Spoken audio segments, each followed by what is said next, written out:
The tussle for eyeballs and eardrums are tough enough in the mainstream market, yet independent radio stations are still squeezing in to join the fight. This battle though isn't about the money, it's about promoting their subculture.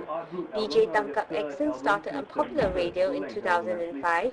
He says he created it to ride against the mainstream music culture. I've always been into music off the mainstream and off the beaten path. So I guess one, I look for it, I find it in stores like in Strange Records and all that. I find it I download, like I hear about them and I download and I just hear it. Also bands send me the music. Sometimes they post CDs to me or they just send me MP3 tracks and I play it on my radio. Even with a full-time job with an NGO, DJ Tangkap Exon and his friend Mr. Black from another independent radio station, Sweet Music FM, find time to set up their equipment and prepare a show every Monday in a 3-room flat in Holland Village. I do. I just do. You just have to do it. I mean, these are the few things that you do because it's an end in itself. It just gives you pleasure.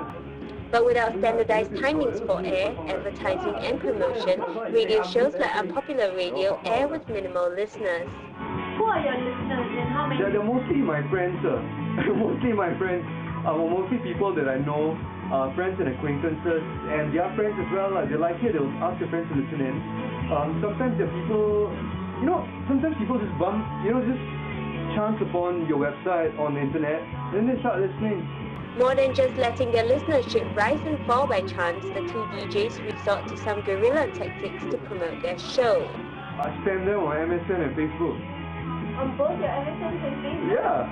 It keeps spamming, Roland. How many of your friends actually tune in? Less than half. But it's worth a try because there are quite a lot of people on my MSN list. Further west across the island, Radio Fusion airs a pretty packed weekly schedule of 50 shows to the NTU population. These radio programs are prepared as part of a module for students who say it's a relaxing way to learn and clear credits. Before her show on Thursday morning, Go Shui Ling walks through Canteen B to do a sound check on the speakers. But such protocol is merely a technical one. These students remain indifferent about their listenership. No, we never counted before actually. So you guys don't know your own ratings? We have average rating, as in we'll count like during like maybe peak period how little there are in Canteen B. So on average, what's your ratings I don't know the exact figure. What about for your web streaming? Do you know how many? Web streaming we also know. Yeah, we also have no idea. The limited reach though has its upside. It saves these radio shows from licensing red tape. With regards to rights, I mean, I don't care about it actually. I mean, it's pirate radio, and that's what pirate radio is all about. We do get a campus card that's licensed from the college broadcast. That's why we cannot go on the internet, because if you want to go on the internet, you have to pay a much higher license fee. I think we have to be realistic about what it actually is.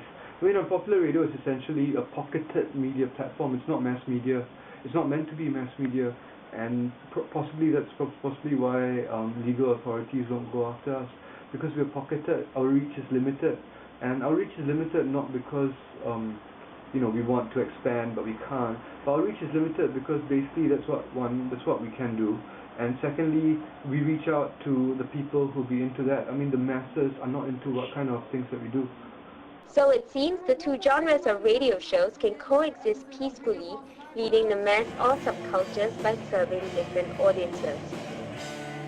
Lynette, Sari and Sauda on Independent Radio Show.